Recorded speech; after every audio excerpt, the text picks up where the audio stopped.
Today we are pitting AI against Dante's Inferno to help you improve your writing, thinking, and communication. The full passages we'll be examining are in the description. Let's go. Crash course. Dante's Inferno is about a character named the Pilgrim, possibly Dante himself, traveling into the deepest circles of hell with the Roman poet Virgil as his guide.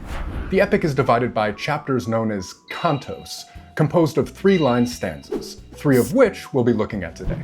Our story begins right here, in the second circle of hell, which punishes those who committed the sin of lust. I can't relate. AI. And now the mournful sounds begin to reach me. Now I arrive where true weeping assaults me. Dante. And now the notes of anguish start to play upon my ears. And now I find myself where sounds on sounds of weeping pound at me. Dante here, and throughout, gives shape, form, and substance to every idea that AI matter-of-factly describes. Mournful sounds reaching us is an easy sentence to understand, but Dante torques this general sense of noise into a musical metaphor made of a concrete idea: notes of anguish. Such specificity puts us in the pilgrim's shoes. Instead of imagining a vaguely sad sound, Dante locks noise-canceling headphones over our ears and tells us exactly what we're hearing, and how we're hearing it. Dante's notes don't generically reach the pilgrim, but play upon his ears. This demonstrates another principle of masterful writing that I'll call clashing extremes.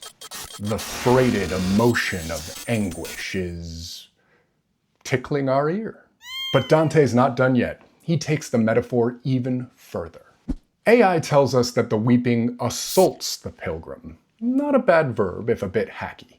While Dante multiplies the weeping into layers of sounds on sounds, then amplifies them until they pound.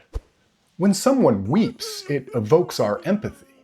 But the overwhelming weeping in this place is of such aural intensity that it feels to the pilgrim like an act of physical violence. Here's what happens next. AI. I came to a place where all light was extinguished. Dante. I came to a place where no light shone at all. Once again, we face the same difference in skill. AI's description versus Dante's dynamism and depth.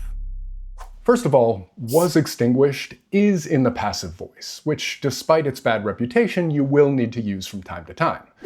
But was extinguished does show why the passive voice can weaken your writing. There are ambiguities to this clause that hinder our imagination. Who or what extinguished the light? And what kind of light are we talking about? Candlelight? Sunlight? Supernatural light? Whatever that is? Dante bypasses both of those questions with the active voice. He makes light itself the subject, and informs us that, yeah, it don't shine here. But there's a lesson here that goes beyond technique. Dante's hell is a physical place, but it's steeped in medieval Christian theology as well as Dante's own idiosyncratic metaphysics. Every single line in this poem serves not one, but 2 purposes. Firstly, to give us a sensory experience of hell as Dante conceived it, and secondly, to drive home hell's psychic, moral, and theological weight. It's not that light once existed here and was extinguished. It's a place that never had light, and by design. That distinction primes us to appreciate the suffering of the souls sent here. Can you imagine being banished not to a merely dark place, but a place that light has never touched? AI. This place is bellowing like a sea in a raging storm. Dante. This place is bellowing like the sea racked by a tempest. Yet again, we are confronted with AI's lack of specificity and descriptive depth. Yes, we can all visualize a postcard of the sea bellowing in a raging storm. But here comes Dante. This place is bellowing like a sea racked by a tempest. Racked. Oof. What a word. Racked means to cause persistent suffering. With one stroke of the quill, Dante imbues this darkness with sentience, makes it a living thing that can feel pain as readily as the poor souls it houses. Not only do the people in hell suffer, suffering is in the very air.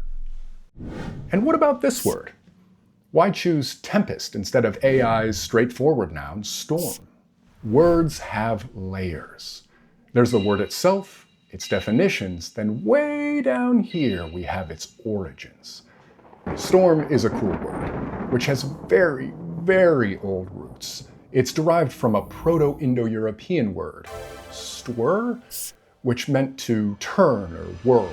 But Musa, our translator, goes with tempest, because this very word in English comes from the same root of the word Dante originally wrote, tempesta. Stay with me. If you go back far enough, both tempest and tempesta come from the Latin word tempus, meaning time or season. Think temporal. Did Dante choose this word for storm, aware of its kinship with time, perhaps invoking the indefinite duration of an afterlife in hell? Does this word choice suggest that true suffering is really a function of its endlessness? Okay, that may be a stretch. Here's my point. A close reading of a text like the Inferno is like walking into the infinite hotel.